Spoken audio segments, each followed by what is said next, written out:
This newscast is brought to you by DOH. Sa bagong Pilipinas, bawat buhay mahalaga.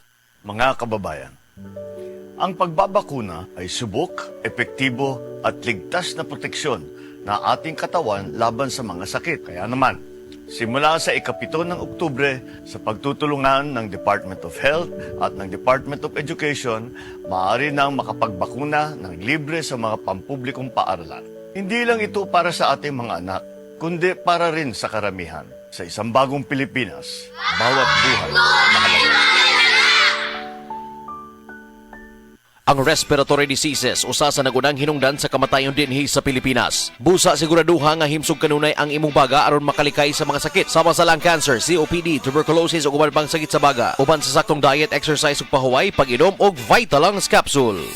Hello, ako si Janeline Barsalote, usa ka HR supervisor o part-time online seller. Kayod gyud kung kinahanglan kay ako man ang breadwinner sa among pamilya. Aron ma-perform na ako akong obligasyon, kinahanglan maayo pirmi akong panglawas. Mao nga MX3 capsule ko kauban sa tama nga pagkaon ug exercise. Ang MX3 certified nga naay alpha, beta ug gamma nutrients. Sa MX3, kampante ko nga mahatag nako ang needs sa akong pamilya. MX3, diri ko bilib. Mahalagang paalala, ang MX3 kapsula hindi gamot at hindi dapat gamiting panggamot sa anumang uri ng sakit. MX3, tested and proven with alpha, beta, at gamma mangosteen. Hi, I'm Dr. Michael Smith, a medical doctor and senior health scientist of Life Extension Foundation USA. I recommend Life Extension Vitamin D3 for everybody. This is the most practical and wise way to protect our health from diseases like cancer, heart disease, diabetes, and a lot of other health conditions. Mga igala, may adlaw ka natong tanan! Kini si Kuya Gulyat ninyong adunay na ilhan nga lamian kaayong tabliya, ang Don Pepe Tablia.